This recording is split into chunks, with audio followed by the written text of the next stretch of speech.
Olá, tudo bem?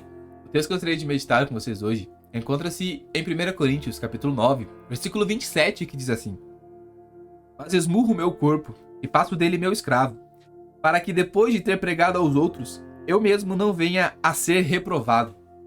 1 Coríntios, no capítulo 9, Paulo está falando do direito do apostolado, de como os apóstolos, pelo direito bíblico, poderiam receber por aquilo que eles estão fazendo, poderiam ter algum salário, ter algum proveito pela pregação do evangelho. Mas Paulo também deixa claro como ele abriu mão desse direito a fim de alcançar mais pessoas pelo evangelho da graça. Paulo começa a expor que esse direito sim é válido, mas que ele abriu mão com o objetivo de alcançar um maior número de pessoas, de como ele vem adaptando o seu evangelho para que o povo que está ali ouvindo possa receber o evangelho, compreender o evangelho, fazendo como se debaixo da lei para os que estavam debaixo da lei, como se fazendo sem lei para os que estavam sem lei. Paulo vai se fazendo como fraco para aqueles que estavam fracos. Paulo vai mostrando como ele vem desenvolvendo o seu apostolado. E então, concluindo esse raciocínio, Paulo usa o exemplo dos atletas, de como eles correm pela coroa, de como eles se esforçam pela coroa. Então Paulo conclui dizendo: nós, porém, fazemos para ganhar uma coroa que dura para sempre. Paulo mostra que a sua caminhada, o seu desenvolvimento no apostolado, na pregação do evangelho, estava ligado ao desenvolvimento de um atleta, de como o atleta tinha um alvo de ganhar a corrida, de conseguir o objetivo. Paulo também tinha um objetivo muito claro, que era a sua salvação, a coroa que dura para sempre. E Paulo diz que nós fazemos isso com esses olhos. Nós olhamos para isso. No versículo número 26 ele diz: sendo assim, não corro como quem corre sem alvo, e não luto como quem esmurra o ar, mas esmurro o meu próprio corpo e faço dele meu escravo. Paulo diz que ele está trilhando um caminho de autodisciplina, de autocorreção, porque ele tem um objetivo. O segredo de uma vida disciplinada não está na disciplina em si, mas no alvo que nós estabelecemos, aquilo que nós colocamos como nosso objetivo, e a disciplina se torna o caminho pelo qual nós atingimos esse alvo. E é interessante que Paulo, o apóstolo que escreve mais da metade do Novo Testamento, diz: depois de ter pregado aos outros, eu mesmo não venha a ser reprovado. Era possível, na mente do apóstolo Paulo, ele pregar a muitos, mas se não trilhasse o caminho da disciplina, se não tornasse o seu próprio corpo como seu escravo na disciplina, dele ser reprovado naquele dia. Será que nós hoje temos esse mesmo pensamento? Será que nós não estamos colocando a nossa salvação nas nossas obras, achando que nós seremos salvos porque pregamos, porque anunciamos, porque cumprimos o ministério?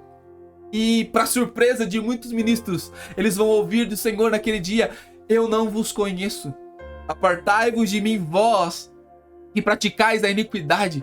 Porque a salvação, a partir do momento que nós entendemos o evangelho, que somos salvos pela graça, nós passamos a trilhar um caminho. Nós precisamos abandonar a nossa velha vida, fazer a nossa velha vida como nosso escravo, abandoná-la, pegar a nossa cruz e seguir a Jesus dia após dia. Nós vencemos hoje, pois bem, amanhã começa tudo de novo. Todos os dias, uma batalha, esmurrando o nosso corpo, nos autodisciplinando. Por quê? Porque nós temos um alvo. Qual que é o nosso alvo? Não sermos reprovados, não sermos rejeitados. Muitas pessoas estão se baseando que a sua salvação está garantida porque está pregando a outros, porque estão alcançando a outros. Mas Paulo diz: eu faço isso para que, depois de ter pregado aos outros, eu mesmo não venha a ser reprovado. Porque a minha salvação não está no quanto eu prego, no quanto eu avanço, no quanto eu cresço ministerialmente, mas está enquanto eu carrego a minha cruz e sigo a Jesus. O quanto eu tomo a minha cruz diariamente, nego os meus desejos, escravizo a minha vontade, esmurro o meu corpo, reduzo ele a nada para seguir a Jesus, seguindo os passos de Jesus. E é óbvio que tudo isso só se torna possível mediante a graça. A graça do Senhor em subjugar a nossa carne. A graça do Senhor quando nós esmagamos a nossa vontade, o nosso desejo e tomamos a nossa disciplina, a nossa cruz e seguimos os passos do Senhor. Não pense que o que vai salvar você é sua autodisciplina, carregar a sua cruz. Não, o que te salva é o sacrifício de Jesus e a força que Ele deposita em você para ter uma autodisciplina. Nós não podemos dizer que a autodisciplina nos salva, mas ela é um caminho que o Senhor usa para que a salvação seja eficaz em nós. A palavra diz que nós não podemos ser apenas ouvintes, mas praticantes, sendo disciplinados, colocando em prática aquilo que nós estamos ouvindo. Então repense sobre suas atitudes, como você tem vivido a sua vida, como tem sido o seu relacionamento com o Senhor, como está a sua carne, as suas vontades, seus desejos. Você tem subjugá-los? Você tem colocado eles em um lugar de escravidão sobre a sua vida, porque você tem um objetivo maior, porque você tem um lugar para alcançar? Ou você tem se entregado aos maus desejos? Você tem vivido uma vida de loucura no pecado? Há tempo de se arrepender. A porta da graça ainda está aberta. E Cristo nos convida a essa vida de disciplina.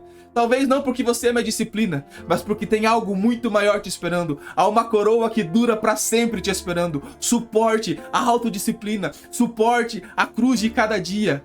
Para que naquele dia você possa ouvir de Jesus: vinde, bendito de meu Pai, recebei a herança que está esperando por você. Que Deus te abençoe.